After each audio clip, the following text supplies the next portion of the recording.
오늘의 주요 뉴스입니다. 우크라이나 당국이 북한군 첫 번째 병력이 러시아 쿠르스크 등 전장에 배치됐다고 주장했습니다.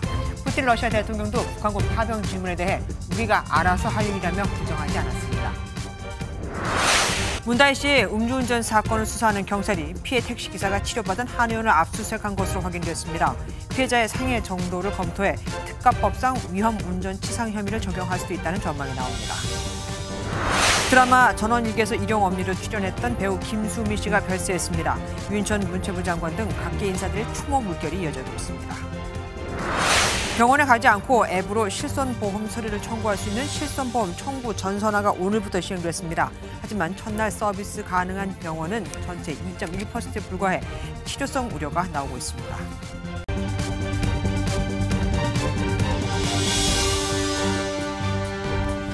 혹시나 했던 북한군의 러시아 파병설이 아니었습니다. 실제로 파병이 된 겁니다. 이제 관심은 북한군이 격전지에 투입이 될지, 투입된다면 언제가 될지로 옮겨졌는데 북한군이 현지 시각 23일 러시아 남서부 쿠르스크에서 목격이 됐다는 주장이 새로 나왔습니다. 쿠르스크는 러시아 영토지만 우크라이나가 점령해 격렬한 전투가 벌어지고 있는 곳입니다. 사실이라면 전투 지역에서 처음으로 북한군이 목격된 사례라 큰 파장이 예상됩니다. 첫 소식 최희지 기자가 준비했습니다. 드론 공격과 함께 건물이 펑 터집니다. 30여 차례 가까이 우크라이나 동부 포크로우스크를 겨냥한 러시아 공습이 이어졌습니다. 이처럼 러시아 공세가 거세지는 가운데 현지 시각 23일 쿠르스크에 배치된 북한군이 목격됐다고 우크라이나 정보총국이 주장했습니다. 쿠르스크는 지난 8월 우크라이나군이 급습해 일부를 점령한 러시아 영토로 교전이 치열합니다. 또 장성 3명과 장교 500명 등 약 1만 2천 명의 북한군이 러시아에 있다고 덧붙였습니다. 이들이 우스리스크와 울라누데, 세르게이옙카 등 5곳에서 훈련 중이라고도 주장했습니다. 우크라이나는 일찌감치 북한군 파병을 기정사실화하고 단호한 조치를 강조해왔습니다. партнерів, особливо на тлі інформації про нову роль Північної Кореї у підтримці Росії. 다만 북한군 파병 자체는 인정했던 미국은 전투 지역 배치에 대해서는 신중한 반응입니다. I don't have any updates other than what the secretary spoke to yesterday. DPRK troops that have gone into Russia. I think you heard yesterday it's likely around 3,000. What exactly they're doing has yet to be seen, but it's something that we certainly are going to continue to monitor. 그러면서도 북한군의 참전은 한국 등 인도, 태평양의 동맹국에 불안정을 가져올 수 있다며 미국은 심각한 우려를 표명했습니다. MBN 뉴스 최희지입니다. 그동안 속내를 잘 알 수 없었던 푸틴 러시아 대통령이 북한군 파병에 대해 처음으로 입을 열었습니다. 관련 보도를 부인하지 않은 채 우리가 알아서 할 일이라면서 파병을 인정하는 듯한 발언을 한 겁니다. 문제는 이겁니다. 때가 되면 북러 조약상 군사 상호지원 적용을 결정하겠다고 했거든요. 우리에겐 좋은 일일 수가 없죠. 윤지원 기자입니다. 브릭스 정상회의 결산 기자회견에 나선 푸틴 러시아 대통령. 북한군의 러시아 파병과 관련한 질문에 부인하지 않은 채 우리가 알아서 할 일이라는 답변을 내놨습니다. Но что и как мы будем делать, это уже наше дело. 동시에 북한과의 관계를 군사 동맹 수준으로 끌어올린 북러 조약을 비준했다는 사실을 언급하며 북한과의 협력을 강조했습니다. Там есть статья 4. И мы нисколько никогда не сомневались, что северокорейское руководство относится к нашим договоренностям серьезно. 지금까지 러시아가 관련 보도를 가짜뉴스라고 일축한 것과 대비됩니다. 북한군 파병으로 북러 군사동맹이 냉전 이후 최고 수준으로 심화하면서 외신들은 러시아가 북핵 억제라는 서방과의 최소한의 공조마저 내던졌다는 평가를 내놨습니다. 뉴욕타임즈는 북한군 파병은 우크라이나 침공 이후 국제사회에서 러시아의 지형 변화를 극적으로 보여준다면서 러시아가 미국, 중국과 함께 북한의 핵 야욕을 억제하고자 공조했던 시절이 사라지게 됐다고 우려했습니다. MBN 뉴스 윤지원입니다. 러시아에 파병된 북한군들 결국 최대 격전지에 배치가 되는 걸까요? 현대전 무기 같은 것엔 익숙치 않을 텐데 말입니다. 외교안보팀 강재묵 기자와 알아보겠습니다. 어서 오십시오. 강 기자, 북한군이 발견됐다는 쿠르스크, 그 지역이 어떤 곳인지부터 간략하게 설명을 부탁드립니다. 러시아 푸틴 대통령이 복수를 벼르고 있는 땅이라고 할 수 있습니다. 네. 우크라이나와 국경을 맞댄 러시아 남서부 접경 지역으로 지난 8월 우크라이나군의 기습을 시작으로 전투가 계속되고 있는 최대 격전지입니다. 네. 다른 동부 전선에서 고전 중이던 우크라이나가 기습 공격을 통해 쿠르스크 일부 지역을 점령했던 건데요. 러시아가 사실상 처음으로 적에게 영토 일부를 내준 사례로 기록된 만큼 푸틴 대통령에게 굴욕을 안긴 땅이라는 평가가 함께하고 있는 장소입니다. 그러니까 빼앗긴 땅을 다시 수복하겠다는 그거는 이해했습니다. 그런데 여기서 이런 말이 나와요. 북한군을 고기 분쇄기에 밀어넣고 있다. 이게 무슨 말입니까? 맞습니다. 최대 격전지인 만큼 인해 전술의 양상을 띠고 있는 전장이기 때문입니다. 네. 무기나 전술이 아닌 양적 우세에 기대 상대를 제압하려는 것을 인해 전술이라고 하죠. 네네. 즉 병사들의 목숨으로 전쟁이 지속되고 있는 현장에 북한군을 투입한다는 뜻입니다. 이 때문에 다소 자극적인 표현이기는 하지만 고기 갈아 넣듯이 병사들을 투입하고 있다는 표현이 외신을 포함해 여러 데서 다뤄지고 있는 중입니다. 그럼 북한이 파병된 군인들의 목숨으로 장사를 하는 거 아닙니까? 북한이 러시아가 주는 군인들의 월급을 거의 다 가져간다고 들었거든요. 그렇습니다. 북한으로서는 궁핍한 경제 숨통을 틀 수 있는 돈줄을 잡았다는 분석이 나오고 있습니다. 전문가 설명 직접 들어보겠습니다. 식량뿐만 아니고 이 북한군한테 직접적으로 가는 이 돈, 이것까지 합하면 아마 경제적인 수혜를 북한은 엄청나게 볼 것이고. 우리 정보당국은 북한이 이번 파병을 통해 1인당 월 $2,000 정도의 대가를 받을 것으로 판단하고 있습니다. 12월까지 10,000명을 투입할 것이란 전망에 빗대면 한 달에만 277억 원, 1년으로 계산하면 3,300억 원이라는 금액이 산출됩니다. 그러네요. 조금 전 불과 몇 시간 앞서서는 러시아 크렘린궁이 내년 김정은 국무위원장의 러시아 방문 가능성을 시사하기도 했었는데요. 오랜 대북 제재 속 최악의 경제난을 러시아와의 협력, 또 파병을 통한 외화벌이로 돌파하겠다는 의지가 계속해서 비춰진다는 분석이 나오고 있는 중입니다. 북한군의 배치는 좀 더 지켜봐야겠지만 어쨌든 이런 분위기가 북한 내부에도 영향을 미치지 않을까 싶기도 합니다. 지금까지 강재묵 기자와 함께했습니다. 우크라이나와 협조해 북한군을 공격, 그 피해를 심리전에 활용하자. 군 출신 한교 국민의힘 의원과 신원식 국가안보실장 간 문자 메시지를 두고 이재명 더불어민주당 대표가 전쟁 위기를 한반도로 끌어오려는 것이냐며 한 의원의 제명을 요구했습니다. 국민의힘은 사적 대화를 정쟁화하고 있다면서 국가안보를 위해서 이제는 초당적으로 협력해야 할 때라고 맞섰습니다. 장명훈 기자입니다. 민주당 의원 70여 명이 피켓을 들고 구호를 외칩니다. 위험천만 윤석열 정권의 신북풍물이 규탄한다. 군 출신 한기호 국민의힘 의원이 신원식 국가안보실장에게 보낸 북괴군 폭격 문자를 두고 규탄 대회에 나선 겁니다.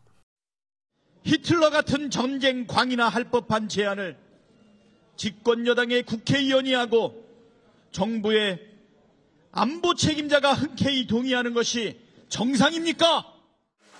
이재명 민주당 대표는 한반도 긴장이 고조되는 상황에서 정부 여당이 전쟁 위기를 부추기고 있다며 질타했습니다. 현 정부가 이역만리에서 벌어지는 전쟁 위기를 우리 한반도까지 끌고 들어오려는 것입니까? 정신 차려야 됩니다. 국민의힘은 민주당이 사적 대화를 정쟁화하고 있다며 반발했습니다. 개인 사적 텔레그램 대화를 악마화하며 정부의 공식 입장처럼 왜곡해 정쟁을 유발하는 것은 참으로 개탄스러운 일입니다. 민주당이 신 실장 문책과 한 의원 제명까지 촉구하는 등 으름장을 놓으면서 문자를 둘러싼 여야 공방이 첨예해질 것으로 보입니다. MBN 뉴스 장명호입니다. 북한은 우리나라를 적대 국가로 규정하고 헌법 개정 등 관련 작업들을 계속해오고 있죠. 이번에는 애국가 명칭을 버리고 새로운 국가법을 만들었습니다. 사실 이미 북한은 애국가 가사에서 삼천리라는 단어를 지운 상태입니다. 김세희 기자가 보도합니다. 북한이 조선민주주의인민공화국 국가법을 새로 제정해 애국가 명칭을 삭제했습니다. 조선중앙통신이 최고인민회의 상임위원회 전원회의에서 국가법을 채택했다고 보도한 겁니다. 구체적인 내용은 공개하지 않았지만 행사에서 어떻게 국가를 부르거나 연주하는지를 담은 것으로 분석됩니다. 지난 23년 2월 국장, 국기, 국가, 국화, 국수 등을 규정하는 국가상징법을 제정하는 등 국가성을 강조하고 주민들의 애국심 고취를 위해 노력하고 있는 가운데 북한은 적대적 두 국가론을 주장하고 지난 4월부터는 우리나라와 이름이 같은 애국가 대신 조선민주주의인민공화국 국가 명칭을 사용했습니다. 가사 중에는 삼천리 단어도 이 세상으로 바꿔 부르고 있습니다.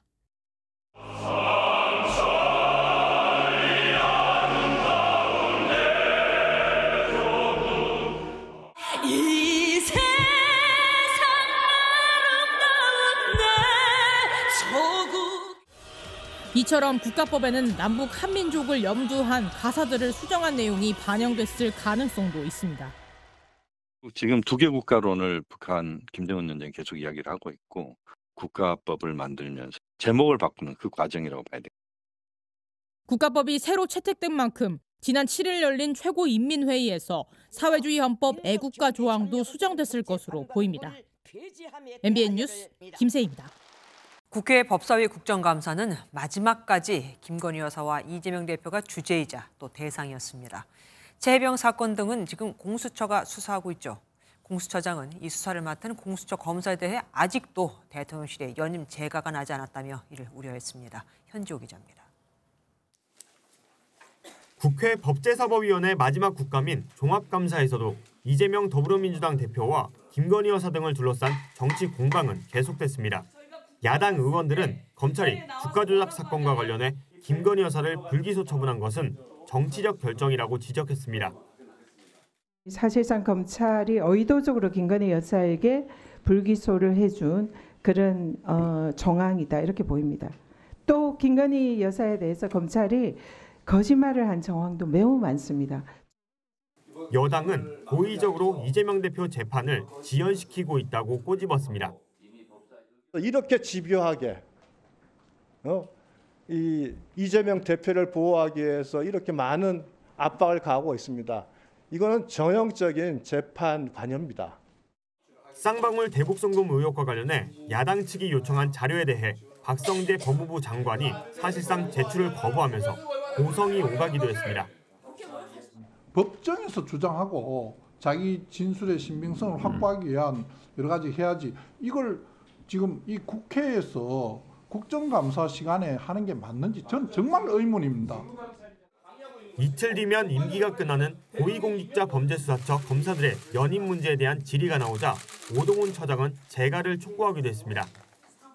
최해병 사건의 어떤 수사 연속성 유지, 그다음에 조직 안정, 그다음에 신규 우수 인력의 확보 이런 차원에 비춰보면 지금 의원님께서 지적하신 네 사람 연임이 절실한 그런 사정은 맞습니다. 마지막 날까지 정치적 공방만 되풀이하면서 법사위 국감은 맹탕 국감으로 끝났다는 지적을 피하기 어려워 보입니다. MBN 뉴스 현지호입니다. 정치 브로커 명태균 씨의 불법 여론조사 의혹을 수사 중인 검찰이 명 씨가 실질적으로 운영한 것으로 알려진 여론조사 업체의 대표를 압수수색했습니다. 하지만 사건을 9개월 동안이나 그것도 검사가 없는 수사과에 배당한 사실이 드러나면서 늑장 수사 논란도 일고 있습니다. 이시열 기자가 보도합니다. 지난 대선 기간 당시 윤석열 대통령 후보에게 유리한 여론조사 결과를 공표한 혐의를 받고 있는 명태균 씨. 검찰이 해당 여론조사를 실시했다는 의혹을 받고 있는 미래한국연구소 소장 A씨의 자택과 사무실 등을 압수수색했습니다. 창원지검은 오늘 오전 검사와 수사관들을 보내 A씨의 휴대전화 등을 확보한 것으로 전해졌습니다. 그동안 명 씨는 연구소가 자신과 관련 없다는 입장을 고수해왔지만 A씨는 언론 인터뷰 등에서 자신은 등기상 대표이사일 뿐 실소유자는 명 씨라 밝혔습니다. 수사에 속도를 내고 있는 검찰이지만 사건이 접수된 지 약 9개월간 검사가 없는 수사과에 배당됐던 것으로 밝혀지자 곧바로 국정감사장에서 늑장 수사 지적이 나왔습니다.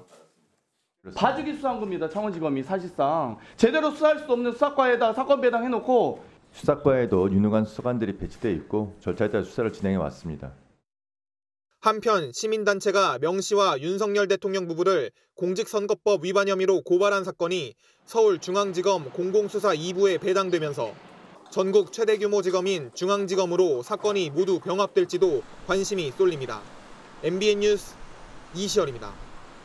음주운전을 하다 교통사고를 낸 문재인 전 대통령의 딸 다혜 씨는 충돌로 부상을 입은 택시기사 측과 합의해서 경찰에 상해 진단서가 제출되지 않았죠.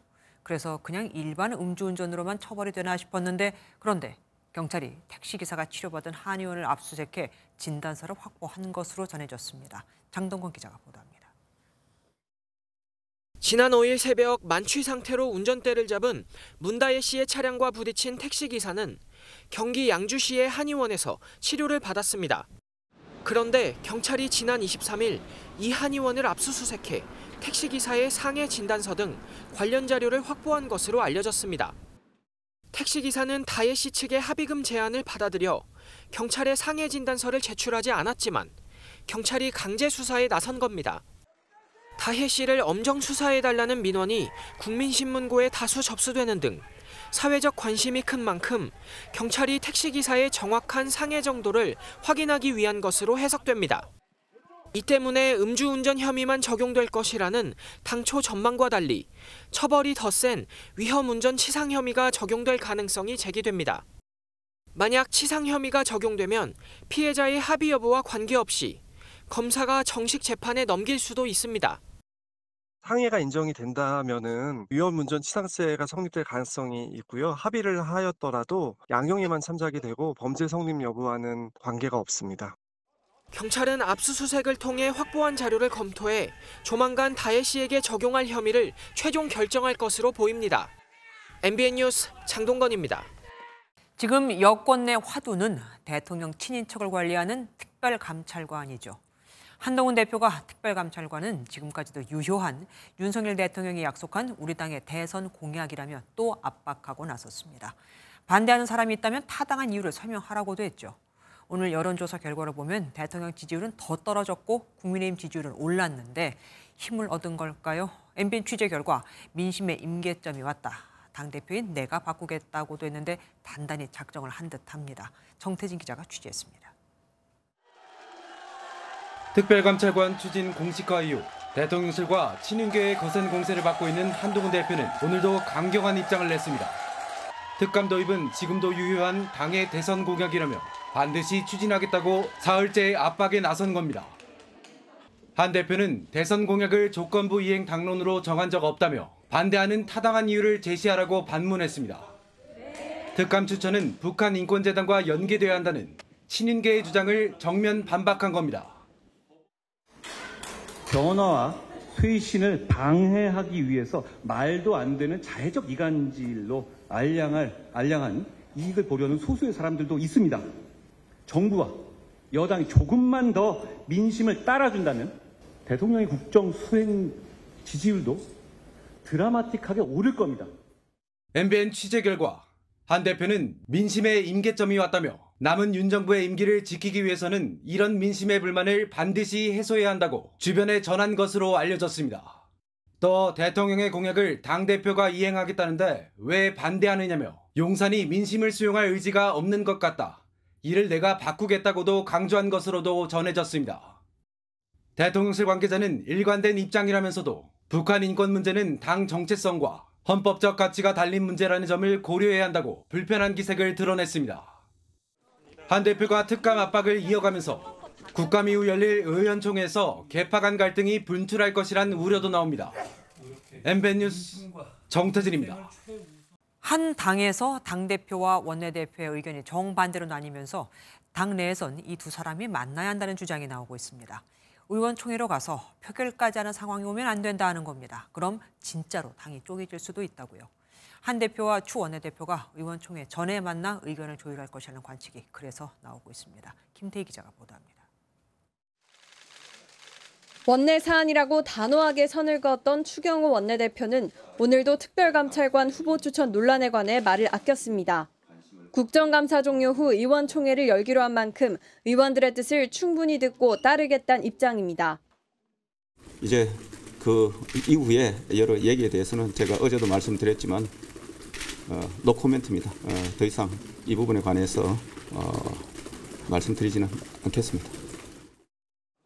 오늘 오전 원내 부대표단과 상임위원회 간사 등과 가진 비공개 회의에서도 지금은 당의 단합과 결속이 중요하다며 사실상 확전 자제 뜻을 전달했습니다. 특감 추진으로 오히려 당이 쪼개질 수 있다는 우려가 커지는 만큼 여권 내부에선 한동훈 대표와 추경호 원내대표가 의원총회전 만나 미리 의견을 조율할 거란 관측도 나옵니다. 의총에서 찬반 표대결이 이뤄지면 친한, 친윤, 어느 쪽에도 이득이 되지 않고 당 자체가 위기에 처할 수 있다는 우려가 작용했다는 분석입니다. 이걸 극한 대치 상황으로 끌고 가면 안 되잖아요. 그럼 당의 지도자인 두 분이 만나서 뭐 문제를 논의해서 잘 풀 수 있는 방법을 찾아야 되고요. 특별감찰관 추진을 논의하는 의총 전까지 당내 투톱이 만나 접점을 찾을 수 있을지 관심이 쏠립니다. MBN 뉴스 김태희입니다. 오고 가는 언제 매일 여의도는 전쟁 중 Talk to me. 정치 톡톡 시간입니다. 국회팀 정태훈 기자와 함께합니다. 어서 오십시오. 첫 번째 주제 보겠습니다. 의원들 마음에 안 들어. 물론 요즘 뭐 국회의원들 좋아하는 사람은 별로 없습니다만 그래도 그 유리창이 깨진 것 같아요. 무섭습니다. 무슨 일입니까? 새벽 시간부터 다소 엽기적인 일이 있었는데요. 네. 영상 먼저 보겠습니다. 여기가 국회 본청의 정문이거든요. 네. 의원들은 물론 저를 포함한 기자들도 회의 등 일정을 챙기러 수시로 드나드는 곳인데요. 네. 그렇게 유리창이 박살이 났죠. 네. 오늘 새벽 5시쯤 60대 남성이 소화기를 던졌다고 합니다. 아이고, 진짜 국회의원이 마음에 안 들어서 그랬다는 겁니까? 네, 해당 남성 1시간쯤 뒤 국회 인근 한강공원에서 경찰에 긴급 체포됐습니다. 네. 국회의원이 마음에 들지 않아 국회의장을 만나러 가고 싶었다고 경찰에 진술했다고 하는데요. 경찰은 구체적인 범행 동기를 조사 중에 있습니다. 그 새벽에 말이죠. 네. 어쨌든 뭐 마음에 안 든다고 부수면 이 세상에 남아날 게 뭐가 있겠습니까? 네. 두 번째 키워드 보겠습니다. 아이고, 누가 만만하게 봤다는 겁니까, 국회? 네, 저렇게 보이시는 하이브인데요. 어제 문체위 국감에서 민형배 의원이 하이브 내부 보고서를 공개했는데 내용이 조금 충격적입니다. 먼저 한번 보시겠습니다. 멤버들이 한창 못생길 나이 우르르 데뷔시켜놔서 누구도 아이돌의 이목구비가 아닌데다. 데뷔할 때도 외모로 다들 충격받았다. 다른 멤버들은 놀랄 만큼 못생겼다. 잠깐만요. 저걸 지금 하이브가 작성했다는 겁니까? 예, 이게 타사 그룹에 대한 모니터링 내용이라는 그 문서는 맞습니다. 민형배 의원은 미성년자들을 놓고 이런 평가를 한 거냐면 부적절한 내용이 수두룩하다고 목소리를 높였고 유인촌 문체부 장관도 표현이 좀 심하다며 논란 기색이 역력했습니다. 하이브 측도 걱정이 됐던지 국감 와중에 공식 입장문을 냈는데요. SNS에 있는 반응을 발췌한 거지 하이브의 입장이 아니라며 자극적인 내용들만 짜깁기에 유출한 세력에 끝까지 책임을 묻겠다는 내용이었습니다. 잠깐만요. 그러니까 엉뚱하게 지금 유출자를 색출하겠다, 찾겠다고 한 게 그렇죠. 아닙니까? 예. 근데 본질은 지적의 핵심이 저게 아니잖아요. 맞습니다. 그래서 분위기가 더 험악해졌고 결국 문체위원장까지 나섰습니다. 어떻게 이렇게 무책임하게 이런 식으로 대응을 합니까? 국회가 그렇게 만만해요? 국정감사의 주요성은 잘 알고 있고 국회의 권위를 훼손하려는 의도는 전혀 없었습니다. 예, 다음 보겠습니다. 잠깐만요. 마지막 키워드인데 더 가늠이 안 됩니다. 그게 뭡니까? 식사하시는 분들은 조금은 불편하실 수 있는 그 단어인데요. 네. 탄핵소추안이 발의된 박상용 검사에 대한 이른바 청산의 분변 의혹을 두고 박 검사가 SNS에 부인하는 글을 올리자 야당 법사위원들이 다시 한번 문제 삼은 겁니다. 울산지검에서 있었던 검사들의 추태 관련한 내용입니다. 제대로 자료가 오지 않고 있습니다. 소문이 쌍디귿으로 파다했어요. 쌍땅스릇이 뭐예요? 제가 말을 못하겠어요. 말해보세요. 자, 그러자 법사위원장도 한마디 거들었습니다. 제가 중국말로 할게요. 동서남북을 중국말로는 똥시남베이 이렇게 얘기합니다. 네, 참고해 주시고요. 글쎄요. 뭐 알려주기보다는 조롱하는 느낌이 좀 더 드는데요. 그렇죠. 그러니까 결국 곧바로 여당의 반발이 나왔습니다. 지금 전체 법사위에서 그 징계 사유를 가지고 따지자고 저희가 법사위원들 이렇게 많이 모여서 심도 있게 논의하는 게 아니지 않습니까? 언제쯤 국회가 좀 국회다워질까요? 네. 지금까지 정배웅 기자와 함께했습니다. 고맙습니다. 미국 대선 소식입니다. 트럼프 전 대통령이 해리스 후보가 의도적으로 국경을 열어 미국이 쓰레기통이 됐다고 주장했습니다. 해리스 부통령은 트럼프 후보가 미국 헌법을 파괴해야 한다고 비판했고요. 이렇게 공격적인 미 대선은 여지껏 본 적이 없는 것 같죠. 미국인 10명 중 6명은 대선 이후 폭력 사태를 우려하는 것으로 나타났습니다. 절반 이상은 군대 투입까지 찬성을 했습니다. 워싱턴에서 강영구 특파원입니다. 미국 대선을 열흘 정도 앞두고 트럼프 전 대통령의 유세 단골 메뉴는 불법 이민자입니다. 경합주인 애리조나 유세에서 트럼프 전 대통령은 미국이 불법 이민자들에게 점령당해 전 세계의 쓰레기통이 돼버렸다고 주장했습니다. 그리고 그 원인으로 해리스 부통령을 지목했습니다. She deliberately dismantled our border and threw open the gates. She threw them open. The gates to an invasion of criminal migrants from prisons and jails, from insane asylums and mental institutions. 해리스 부통령은 남부 경합주 조지아를 찾았습니다. 자신은 중산층 출신으로 억만장자인 트럼프 전 대통령과 다르다는 점을 내세웠습니다. 또 미국 헌법을 파괴하려는 트럼프 전 대통령을 상대해 승리하겠다고 강조했습니다. Predators, fraudsters, and repeat offenders. I took them on and I won. Well, Georgia, in 12 days is Donald Trump's turn. 이런 가운데 미국 포브스가 공개한 여론조사에서 트럼프 전 대통령은 51% 지지율로 49%의 해리스 부통령을 오차 범위 내에서 앞섰습니다. 또 박빙의 승부 속에 공방이 격해지면서 미국 국민 10명 중 6명은 대선 후 폭력 사태가 발생할 수 있다고 우려했습니다. 선거 관련 폭력 사태를 막기 위해 군대 투입을 찬성하는 응답도 절반에 달해 미 대선 이후 적지 않은 후유증을 예고했습니다. 워싱턴에서 MBN 뉴스 강영구입니다. 이제 열흘밖에 남지 않은 미국 대선, 그야말로 예측 불허 상황 속에서도 승부는 결정이 됐다는 분석이 속속 나오고 있습니다. 어느 쪽으로 기운 걸까요? 국제부 최종락 기자와 알아보겠습니다. 어서 오십시오. 네, 안녕하십니까. 예, 현재까지 판세 누구한테 유리하다는 겁니까? 일단 통계적으로 보겠습니다. 지난 2020년 대선 꼭 10일을 남겨두고 바이든 대통령과 트럼프 전 대통령 간의 여론조사와 실제 투표 결과를 살펴보면은 예측이 가능할 겁니다. 그렇겠네요. 지금 이제 화면으로 보시겠는데 선거 10일 전에 6개 경합주에서 바이든 대통령이 1에서 지금 보시는 것처럼 많게는 9%포인트까지 앞서고 있었습니다. 그러네요. 그런데 뚜껑을 열어보고 실제 투표에서는 트럼프 전 대통령이 노스캐롤라이나와 조지아에서 앞선 걸로 나타났고 다른 경합주도 매우 근소한 차이를 보였습니다. 그 차이를 한번 보실까요? 네. 결국 10일 전 여론조사보다는 트럼프 전 대통령의 실제 투표율에서 많게는 6%포인트 이상 더 표를 얻었다는 결과입니다.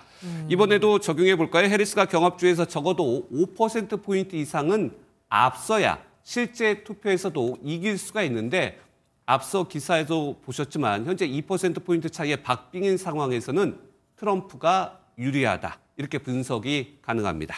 결국 이번에도 샤이 트럼프가 존재할 수도 있다 이거 아닙니까? 네, 그렇습니다. 해리스도 필살기가 있을 텐데요.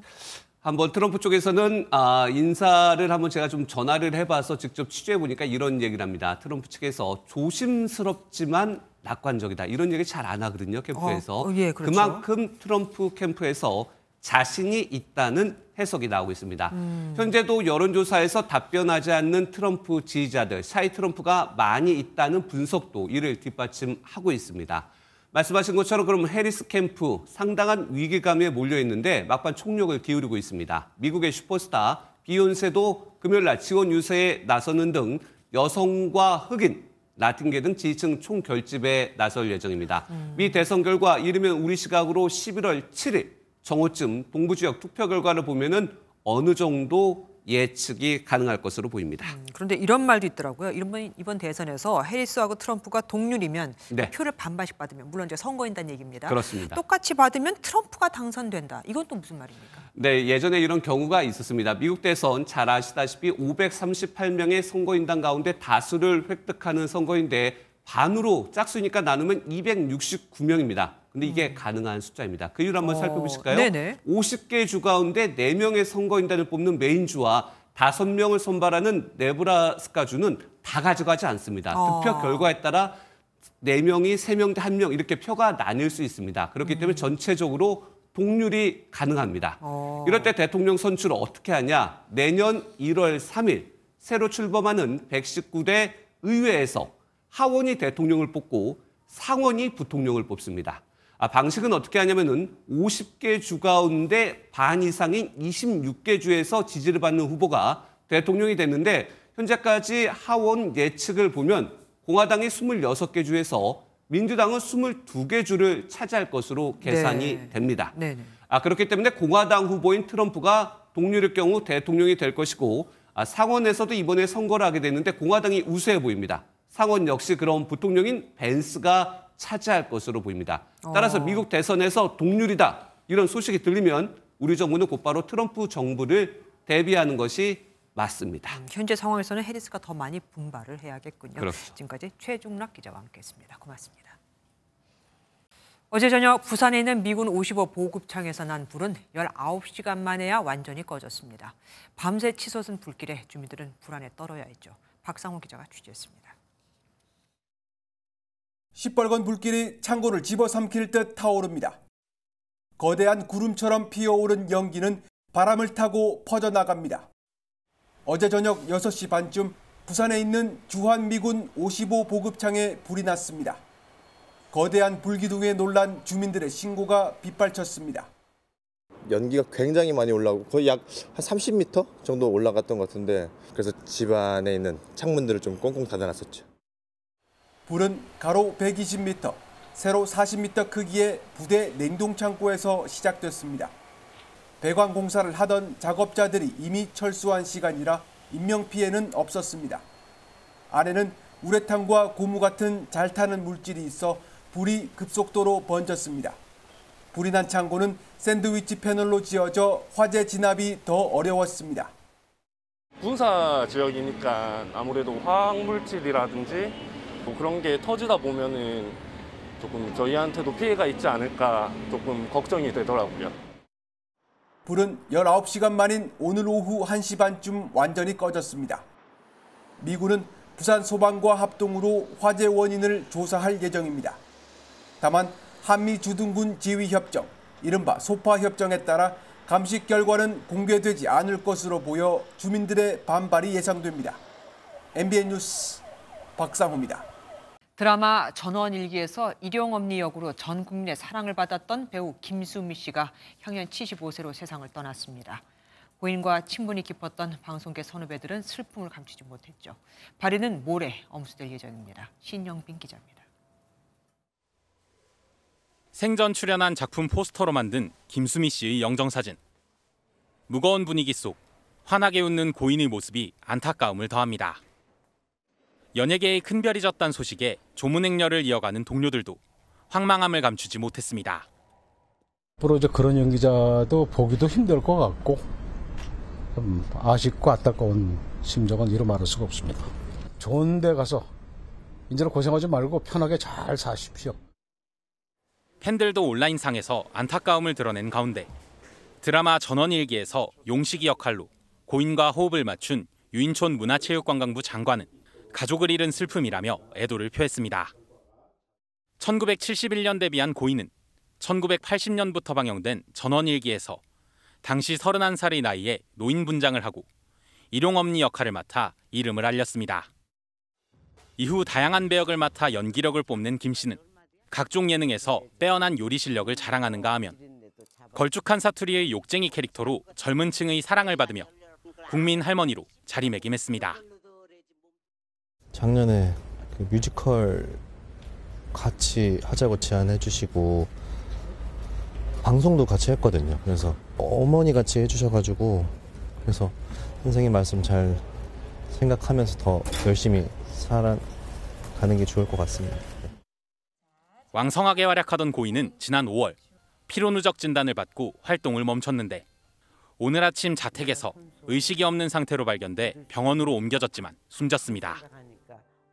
김 씨의 아들은 김 씨가 14년간 출연했던 뮤지컬 친정엄마의 출연료 미지급 문제로 스트레스를 많이 받았다며 고혈당 쇼크가 사인이라고 전했습니다.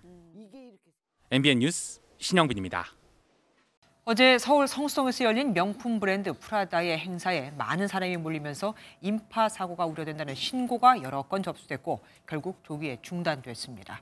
지난 7월에도 성수동 음악축제에 6천 명 인파가 몰려 공연이 중단됐었는데 석 달 만에 또 같은 일이 벌어진 겁니다. 얼마 안 있으면 이태원 참사 2주기가 되죠. 최민선 기자가 보도합니다. 어젯밤 9시 반쯤 서울 성동구의 한 골목길입니다. 좁은 공간임에도 약 700명의 사람들이 이곳에 운집한 탓에 발 디딜 틈도 없습니다. 명품 브랜드 프라다의 포토월 행사에 참석하는 배우 변우석, 걸그룹 카리나 등 유명 연예인과 모델들을 보려고 취재진과 시민들이 몰린 겁니다. 급기야 사람들을 피해가던 버스와 승용차의 접촉 사고도 발생했습니다. 누군가 주차된 차량에 후미등을 부수기도 했는데 차주는 범인을 찾는 걸 포기했습니다. 아침에 일어나 보니까 이 카메라 여기 있는데 사람이 너무 많으니까 누가 부셨는지도 몰라. 행사장 인근 인도는 성인 남성 2명이 서면 꽉 찰 정도로 비좁은데 인파가 가장 많이 몰린 정문 앞은 차도와 인도의 구분조차 없는 이면도로였습니다. 이 때문에 현장에 있던 일부 누리꾼들은 이곳에서 행사를 연 게 제일 문제였다는 반응을 보였습니다. 행사 시작 3시간 전인 오후 6시 40분쯤부터 인파 사고를 우려하는 112 신고가 4건이나 접수됐고 성동구청은 급기야 경찰에 행사 종료를 요청해 상황은 일단락됐습니다. 지난 7월에도 성수동에서 열린 음악축제에 6천 명이 한꺼번에 몰리며 공연이 강제 중단된 일이 발생하기도 했습니다. 이태원 사건도 있고 그래서 그런 관리가 좀 필요하긴 하는 것 같은데 뭐 주위에서 그런 거는 잘 했으면 좋겠다는 그런 마음은 있죠. 이번 행사에 인명피해는 없었지만 지자체의 각별한 관리와 함께 시민들의 주의가 필요해 보입니다. MBN 뉴스 최민성입니다.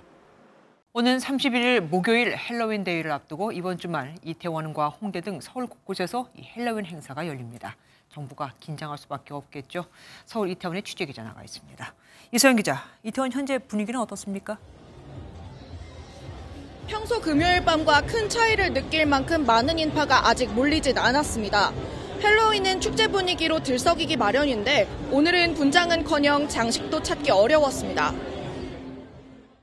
네, 인원은 평소 대비 80%만 받아서 장사를 하고 있습니다. 저희는 따로 추모음을 담아서 장식은 따로 하지 않았습니다. 친구랑 같이 놀러 나왔는데 사건도 있고 해서 좀 조심히 놀다 들어가는 게 조금 부패지 않을까 싶네요. 현장을 미리 용산구청 점검단과 함께 돌아봤는데요. 보시는 것처럼 바리케이드가 설치돼 있습니다. 공간을 분리해서 안전하게 한 방향으로만 통행할 수 있게 구분지어 놓은 겁니다. 또 위급 상황에 누를 수 있는 비상벨이 세계 음식 문화거리 골목 입구에 설치돼 있습니다. 경찰관을 호출 중입니다. 누르면 통합관제센터로 바로 연결되고 필요하면 확성기로 대피 안내가 이뤄질 예정입니다. 경찰 인력도 곳곳에 배치되는데요. 오는 27일까지 총 3,000명 넘는 경찰 인력이 이태원을 비롯해 홍대와 강남에 배치됩니다. 서울시 차원에선 이태원, 홍대, 성수 등 15곳을 집중관리 지역으로 설정해 CCTV로 24시간 모니터링하고 8곳의 합동상황실도 설치했습니다. 인파 관리는 내일도 이어지는데요. 행정안전부는 인파 밀집 지역을 찾아 점검할 예정입니다. 지금까지 이태원에서 MBN 뉴스 이서영입니다. 서울 시민에 발휘되는 공공자전거 따릉이는 하루 평균 이용 건수가 11만 건에 달하는데 이 바구니를 보면 타기가 싫어진다는 분들이 많습니다.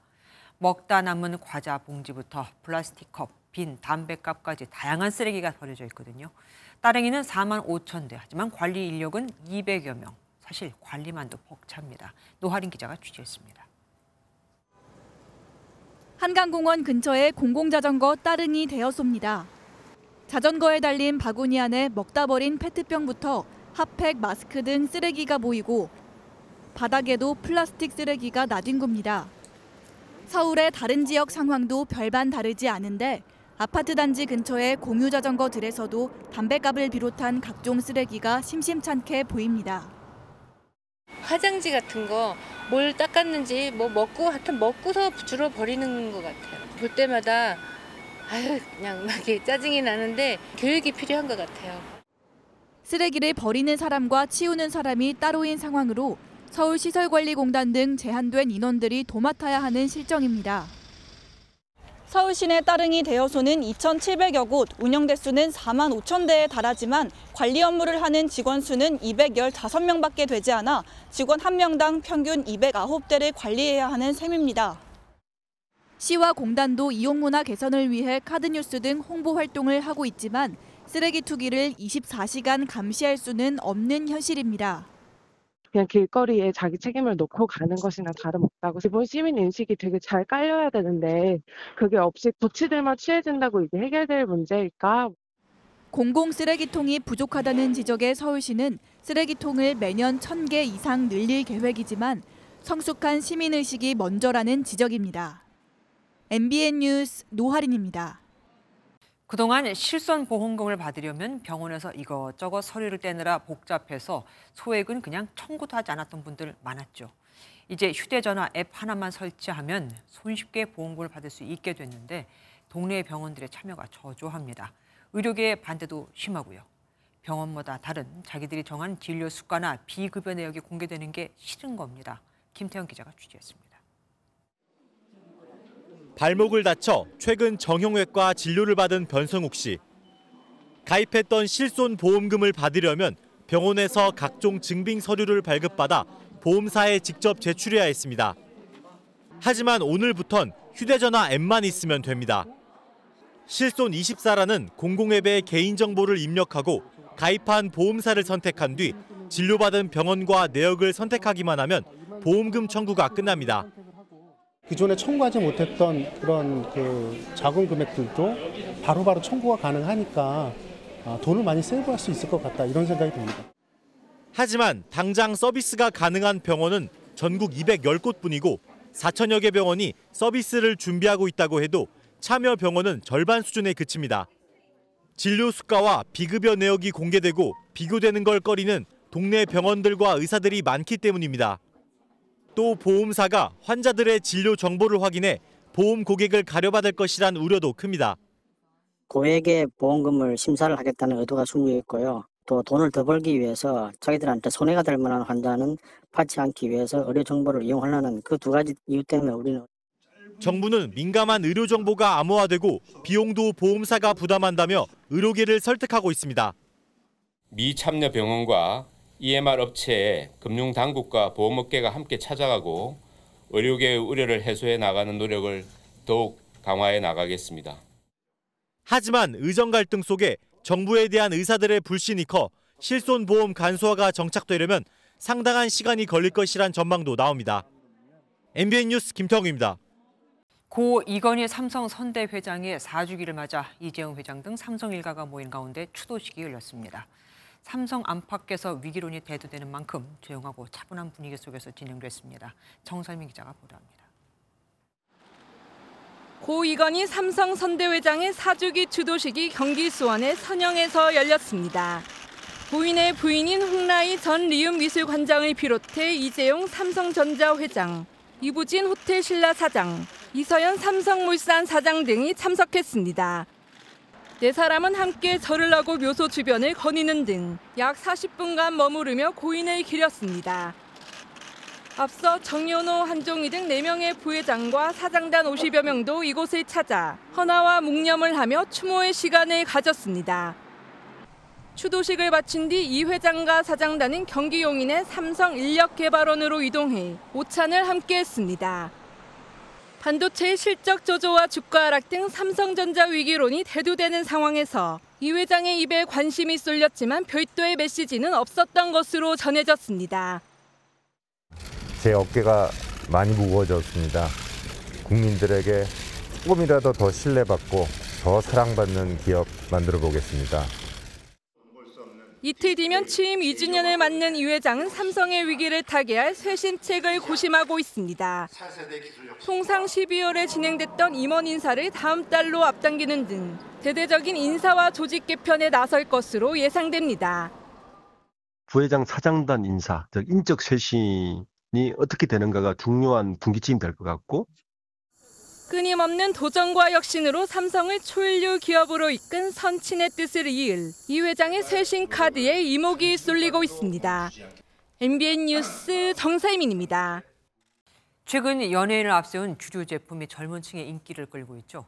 특히 주류 제품의 주요 유통 채널로 떠오른 편의점이 연예인들과 협업해 내놓은 제품들이 큰 인기인데 이 덕에 침체됐던 주류 시장이 모처럼 활기를 띠고 있습니다. 박통일 기자가 취재했습니다.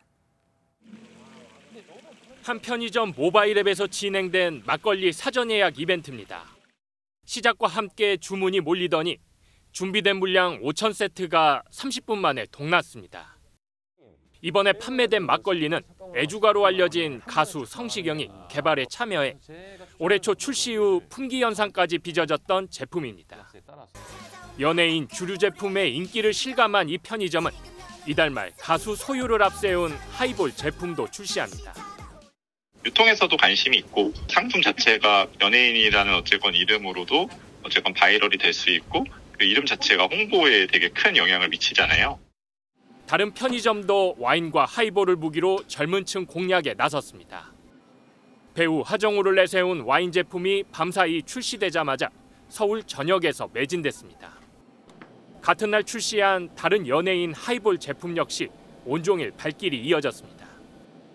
혼자서 마시는 혼술, 집에서 마시는 홈술 증가로 편의점 주류 시장이 덩치를 키우는 가운데 친숙하고 인지도 높은 연예인 마케팅이 더해지면서 MZ세대의 취향을 저격하고 있는 겁니다. 받으면은 뭐 SNS에 사진 찍어서 인증샷을 올린다던가 연예인의 이미지를 내세워서 조금 더 사람들이 가깝게 좀 더 다가갈 수 있게 하는 것들 중에 하나라고 생각하기 때문에. 연예인을 내세운 스타 마케팅이 코로나19 이후 침체된 주류 시장에 활력을 줄 것으로 기대되지만 한편에선 지나친 음주 문화를 조장할 수 있다는 우려도 제기됩니다. MBN 뉴스 박통일입니다. 코인 같은 가상자산은 국경을 넘어 거래해도 추적이 되지 않죠. 그렇다 보니 이 가상자산으로 자금을 세탁하는 외환국 범죄가 급증하고 있습니다. 10건 중 8건은 코인 범죄일 정도입니다. 이혁근 기자가 취재했습니다. 부둣가에 있는 컨테이너를 세관 직원들이 조사합니다. 고철을 수출한다고 신고한 업체의 화물인데 뒤져보니 구리가 가득합니다. 이건 구리선이네, 구리선. 화색이라고 하는 상품인가 보다. 구리는 고철보다 8배나 비쌌는데 이 업체는 차액만큼 가상자산을 받는 방법으로 1,400억 원가량을 세탁했습니다. 가상자산은 외국환 거래법에 들어있지 않아 거래 목적을 확인하거나 개별 거래 정보를 살펴보기 어려워 탈세가 가능했던 겁니다. 지난 5년간 적발된 11조 원의 외환 범죄 중 9조 원은 이런 가상자산 거래에 허점을 노린 범죄로 정부는 결국 칼을 빼들었습니다. 국경을 오가는 가상자산 거래를 하는 사업자들을 사전에 등록시키고 자산 흐름을 상시 모니터링해 탈세를 막기로 했습니다. 등록한 사업자들은 개별 국경 간 가상자산 거래 내역을 한국은행에 정기적으로 보고하도록 의무화가 되고요. 정부는 외국환 거래법 등을 고쳐 내년 하반기부터는 가상자산 거래 모니터링에 본격적으로 나선다는 방침입니다. MBN 뉴스 이혁근입니다. 찬 공기가 침묵의 살인자가 될 수 있다는 걸 아십니까? 고혈압 환자는 평소에는 증상이 없다가도 찬바람을 맞으면 갑자기 뇌출혈이나 심근경색 같은 합병증이 생길 수 있거든요. 특히 혈압은 가장 높아지고 체온은 떨어지는 이 새벽 시간대를 조심해야 합니다. 신용수 기자가 취재했습니다. 2년 전 코피를 쏟아 병원을 찾았다가 고혈압 진단을 받은 60대 남성은 추워진 날씨가 부쩍 걱정입니다. 지금 상태는 괜찮은데 추우면 아무래도 좀 신경 쓰이죠. 안 쓰일 수가 없죠. 고혈압은 평소 큰 증상이 없지만 심장과 혈관에 부담을 줘 뇌출혈이나 심근경색 등 합병증을 유발할 수 있습니다. 추운 날씨에는 교감신경이 활성화되면서 몸이 긴장해 혈압이 더 높아지고 합병증 위험성도 커집니다. 특히 하루 중 혈압이 가장 높아지는 새벽과 아침을 주의해야 합니다. 일반적으로 약을 통해 혈압을 낮추는 방법으로 치료합니다. 고혈압 환자들은 평소 약을 먹더라도 자신의 혈압을 주기적으로 측정하는 게 중요합니다. 혈압이 적정 범위를 벗어났을 때 약의 양을 늘리거나 줄이는 등 조정이 필요하기 때문입니다. 아침에 눈 뜨셨을 때 한 번 재고 주무시기 전에 한 번, 하루에 2번 정도 혈압을 재고 앉았다가 일어날 때 어지럽거나 눈앞이 캄캄해진다든가 이런 증상이 있으면은 혈압약이 좀 과하다는. 의료진은 신체 활동을 꾸준히 유지하되 위험성이 큰 새벽과 아침은 피해야 한다고 조언합니다. 또 비만, 고지혈증, 당뇨 등 기저질환은 고혈압을 급격히 악화시킬 수 있는 만큼 특히 주의가 필요하다고 경고합니다. MBN 뉴스 신용수입니다. 많은 전문가들은 연금이 지속되려면 연금 수령액을 대폭 올리기 어렵다고 입을 모읍니다. 그렇다고 고령층의 빈곤 문제도 방치할 수만은 없죠. 두 사이의 간극을 일자리로 메우는 게 연금 개혁 성공의 지름길입니다. 강세영 기자가 취재했습니다. 일자리 박람회를 찾은 인파 사이로 나이가 지긋해 보이는 구직자들이 눈에 띕니다. 73살 신승택 씨도 직장을 찾으러 왔습니다. 정보를 기록하고 면접을 보며 일자리를 얻기 위해 구슬땀을 흘립니다. 놀고 있으니까 답답하고 아직은 아픈 데가 없어요. 나를 써주는 회사만 있다면 제가 뭐든 하고 싶어서 했어요.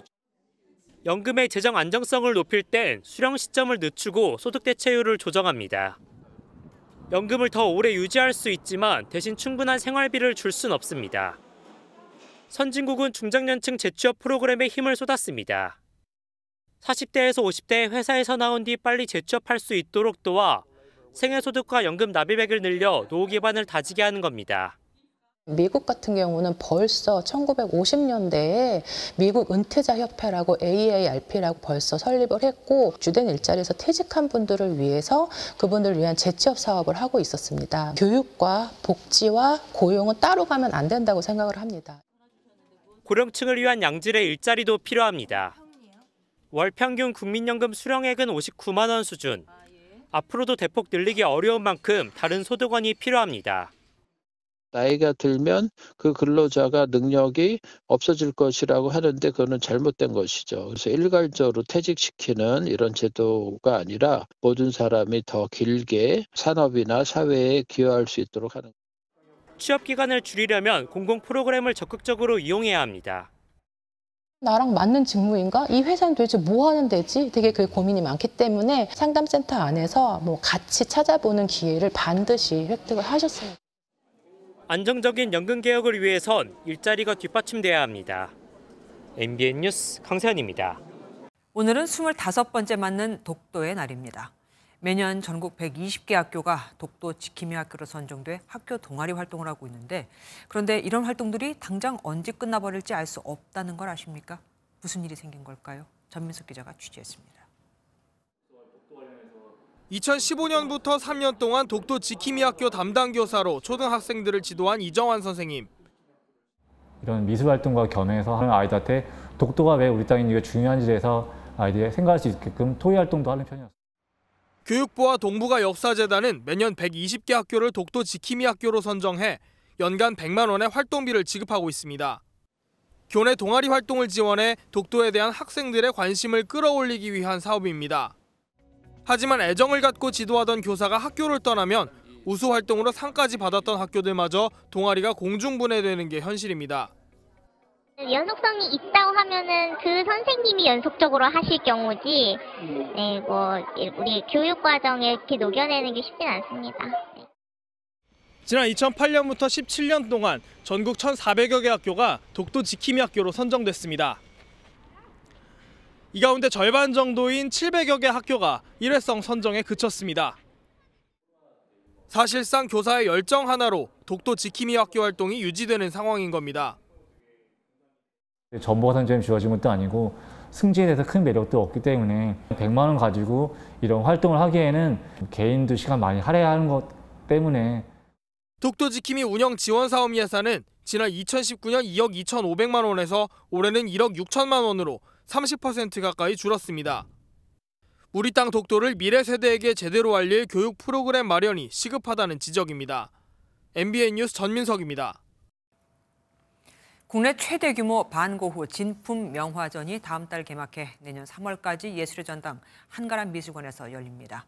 인기 아이돌 그룹 세븐틴의 멤버 D8이 작품을 설명하는 오디오 도슨트로 참여해 화제가 되고 있습니다. 아이돌한테 듣는 반고흐 이야기 이규현 기자가 취재했습니다. 최근 신곡 러브머니 페임을 공개한 세븐틴 멤버 D8은 월드 투어 중 잠을 줄여서라도 전시회를 다니는 그림 애호가입니다.